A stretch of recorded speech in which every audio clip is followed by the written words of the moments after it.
Donc ce soir, on va parler de la Constitution. Normalement, tout le monde sait à peu près de quoi il s'agit, mais petit rappel obligatoire, la Constitution, bon, c'est la loi fondamentale qui régit la règle de notre société, qui régit l'organisation de toutes nos institutions majeures. C'est en quelque sorte le contrat social d'un pays qui définit les pouvoirs et les modalités de l'exercice du pouvoir. Alors, le socle commun, donc, on va essayer d'en faire le tour ce soir ensemble. C'est extrêmement fondateur pour le MCP. Le but, c'est vraiment que tout le monde puisse comprendre de la même façon ce document. Donc notre constat de départ au MCP, il est simple, c'est que le peuple n'a absolument aucun pouvoir. L'élection qu'on pourrait opposer à ce constat-là n'est en fait pas un pouvoir puisqu'il n'a absolument aucune valeur contraignante pour les élus, pour les représentants ainsi désignés. Et ce faisant, ils ont beau jeu de ne pas respecter des promesses électorales ou ce genre de choses. Donc c'est absolument pas contraignant, donc ça n'est pas par définition un pouvoir. C'est d'ailleurs pour ça qu'on parle de droit de vote. On devrait dire droit d'élire.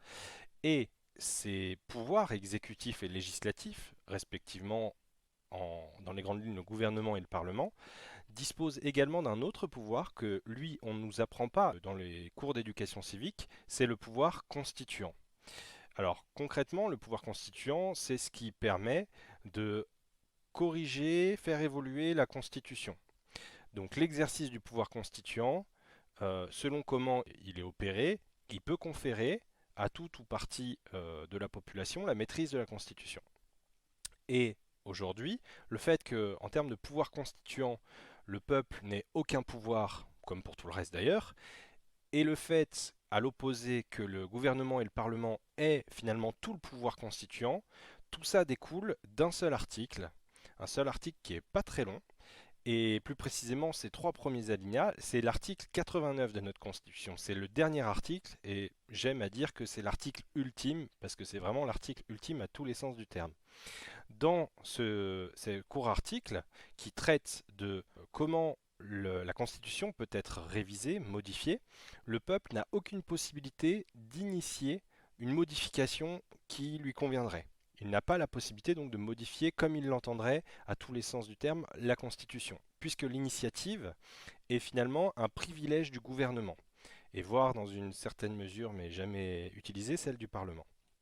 Le peuple devrait, en principe, décider, c'est-à-dire adopter ou retoquer une proposition de révision, impulsée, on va dire, par le gouvernement, et ça, c'est ce qui est marqué dans notre article 89, sauf que, en fait, c'est en principe seulement. Parce que juste derrière, on va le voir un peu plus loin, l'article 89 vous apprend qu'en fait, le président de la République peut décider, et il ne s'en prive pas, croyez-moi, d'enlever ce droit de veto au peuple en le confiant aux parlementaires.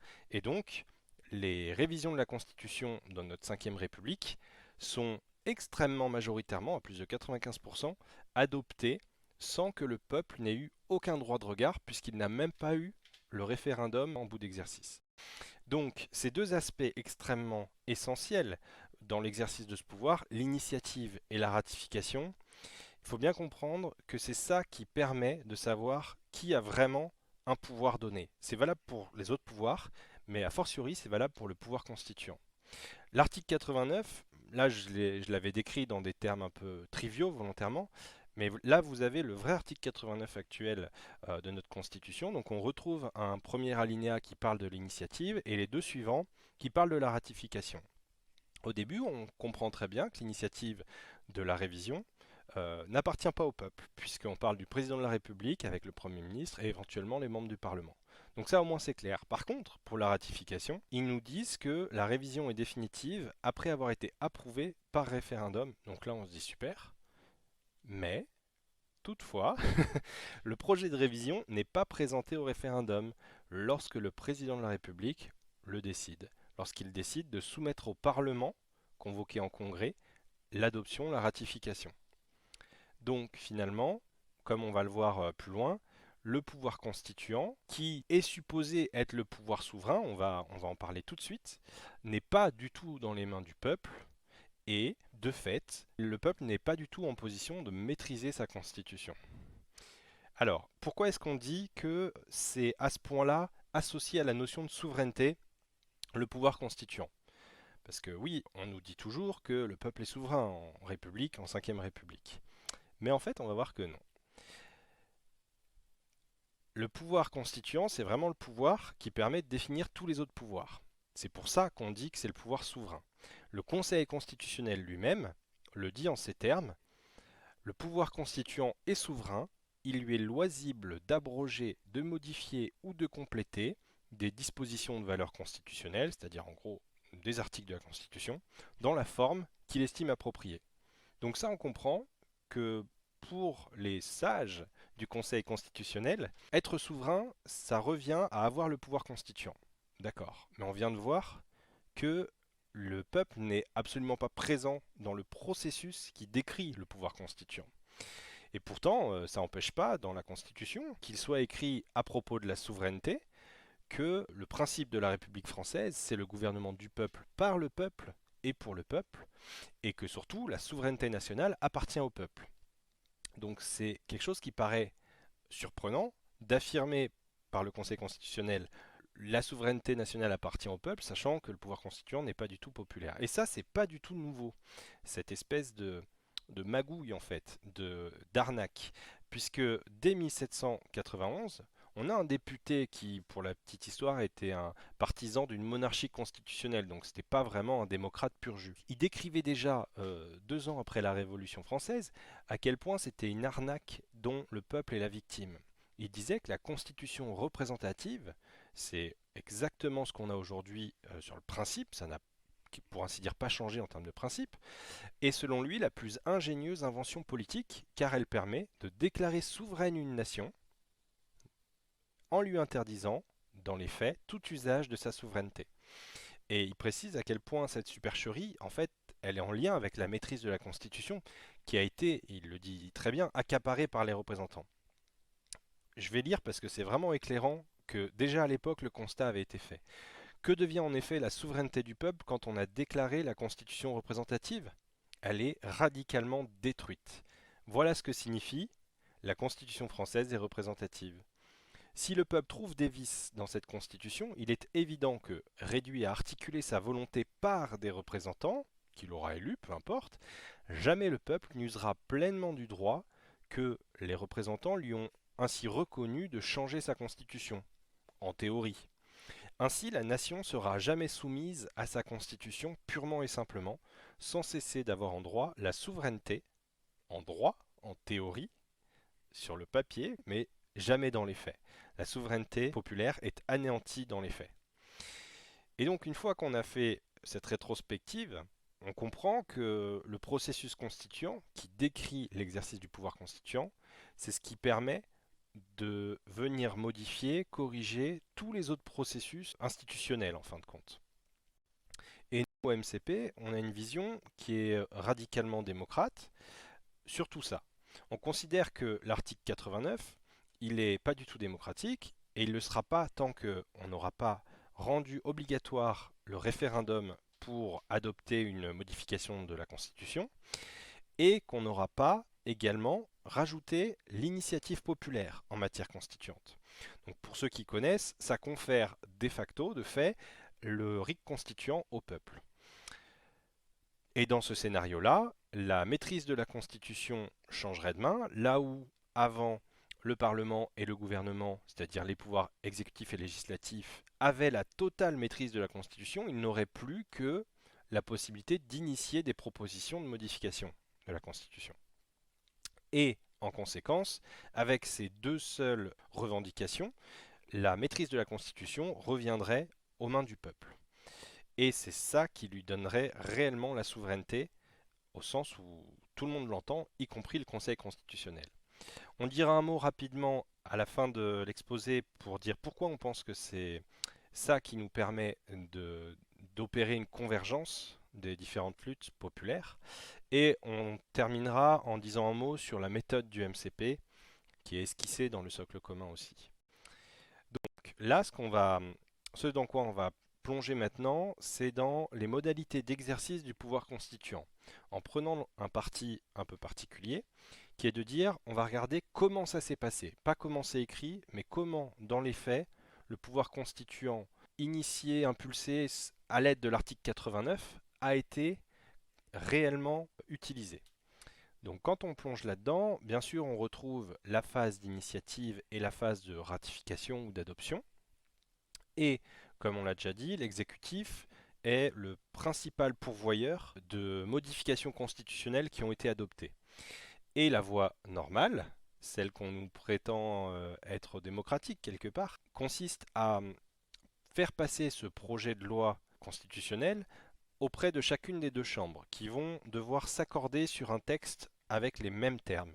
Et une fois que ceci a été accepté avec les mêmes termes à l'Assemblée nationale et au Sénat, on passe la proposition devant le référendum. Donc ça paraît pas mal. Même si on n'a pas l'initiative, on se dit au moins le peuple, qui est supposément le souverain, confère ce qu'on a dit à l'entrée de la Constitution, au moins il peut approuver ou retoquer une proposition. Sauf que ce droit de veto populaire peut être contourné, puisque ce que je viens de décrire, la première voie, ne représente que 5%, pour le dire vite. Un seul projet de loi constitutionnelle, a été adopté de cette façon-là. Les 21 autres modifications de la Constitution qui ont été opérées depuis 1958, grâce à l'article 89, ont été opérées selon une seconde voie, qui commence pareil, à savoir le Parlement débat du projet de loi constitutionnelle, mais après, ce n'est pas au travers d'un référendum que la proposition, que le projet de loi va être adopté, ratifié, mais c'est devant le Parlement encore une fois. Le Parlement qui doit être réuni en congrès pour pouvoir adopter définitivement la modification de la Constitution. Et ça confère le droit de veto, cette fois-ci, aux parlementaires. Et donc, ce qui est intéressant de noter, c'est que qui décide de si on choisit la première voie, comme ça a été le cas une seule fois depuis 1958, ou si on choisit la deuxième voie pour adopter les modifications de la Constitution, et ben en fait c'est l'exécutif. C'est-à-dire que la tête de l'État, pour le dire vite, peut décider de proposer un projet de modification, une correction de la Constitution, et ensuite décider que par contre ça ne passera pas devant les électeurs, oui, pas devant les citoyens, devant les électeurs. C'est quand même quelque chose qui pose vraiment problème si on considère que c'est le peuple qui est souverain. Et en fait, ça permet, ça donne à l'exécutif assisté des parlementaires, ça leur confère une voix oligarchique, pour pas dire une voix royale, en termes de maîtrise sur la Constitution. Et là où on aurait une voix qui est contrôlée par le peuple en bout de chaîne, eh bien en fait on a la possibilité de contourner cette voie contrôlée. Donc en fait on nous demande notre avis que quand on est sûr que finalement on va dire oui. Et c'est ce qui s'est passé notamment avec cette fameuse révision constitutionnelle qui est le quinquennat, dans lequel Jacques Chirac a dit ok, on va l'amener devant le peuple dans un référendum, parce qu'il savait que 75% des Français étaient favorables à cette proposition. Donc c'est un petit peu facile quand on connaît d'avance les réponses, que quand la réponse est oui, ce qui est rare, et ben en fait on emmène la proposition dans un référendum, et que quand on ne sait pas trop ou qu'on n'a pas envie de prendre de risques, on passe par une voie où en fait il suffit de s'acoquiner avec les parlementaires pour faire passer un peu ce qu'on veut. Et donc finalement on voit que c'est cette seconde voie qui est la voie du souverain. Là, clairement, en termes de pouvoir souverain, en termes de pouvoir sur la Constitution, sont vraiment un petit nombre de personnes, une fraction très fine, congrue des citoyens, qui a la main sur la Constitution. Et donc, l'exercice du pouvoir constituant, quand on regarde ce qui s'est passé depuis 1958, il démontre assez clairement qu'il est hors de contrôle du peuple et qu'il est par conséquent antidémocratique. Et tout cela ne peut arriver que parce que notre processus constituant, ce qui est écrit dans la Constitution qui est censé encadrer le pouvoir constituant, eh bien en fait il est lui-même complètement antidémocratique. Et tout cela malgré le fait que quelque part dans le processus, il est prévu un référendum, puisque cette voie-là est complètement contournable. Donc ça, c'est ce qu'on ne veut pas. C'est la situation actuelle. Maintenant, ce qu'on propose au MCP, c'est de devenir maître du contenu de notre Constitution, et donc d'être souverain réellement, pour la première fois en France en tout cas, souverain sur nos institutions grâce au processus constituant populaire permanent, ce qu'on abrège en PCPP. Donc, En repartant de la situation initiale, ce qu'on se dit, la première chose qui choque quand on regarde ce schéma-là, c'est mais pourquoi à la fin, il n'y a pas de contrôle du peuple, si c'est le peuple qui est censé être souverain? Si à minima, s'il n'avait pas l'initiative, mais comment il avait le contrôle? Eh bien, ce droit de regard, ce droit de veto populaire, on souhaite, et c'est la première composante du processus constituant populaire permanent, c'est que le référendum en matière constituante soit généralisé, soit rendu obligatoire. On ne puisse pas toucher à la Constitution sans que le peuple ait dit OK pour cette modification. Et donc, ça remettrait à leur place de déléguer finalement nos représentants, puisque ils peuvent proposer des choses, mais c'est nous qui décidons. Bon, la deuxième chose, qui va être la deuxième revendication du MCP et la deuxième composante du processus constituant populaire, eh bien, c'est l'initiative du peuple. Et cette initiative du peuple, couplée au référendum obligatoire, ça confère le RIC constituant, le référendum d'initiative citoyenne en matière constitutionnelle. Et donc là, ça nous confère réellement une voix souveraine appuyée de deux voix délégatives qui permettent éventuellement de faire remonter plus vite des besoins que le peuple s'il s'en chargeait lui-même. Voilà, on peut imaginer ça comme ça. En tout cas, dans un tel schéma, dans un tel scénario, le pouvoir constituant, il serait sous contrôle du peuple. Entre les deux propositions, on ne peut pas dire que le peuple n'aurait pas son mot à dire, loin de là. Et donc là, on aurait un scénario démocratique, où le peuple est souverain. Mais pour ça, il faut changer le processus constituant et du coup obtenir un PCPP, processus constituant populaire permanent. Donc ça, ce scénario, je le garde sous la main et j'ouvre une parenthèse, puisque au MCP, vous avez souvent entendu que le RIC constituant, c'était à peu de choses près la définition de la démocratie. Et c'est tout à fait exact, mais il ne faut pas oublier le à peu de choses près. Et donc, je vais essayer de vous faire une petite démonstration en 2 temps 3 mouvements pour vous expliquer pourquoi à peu de choses près.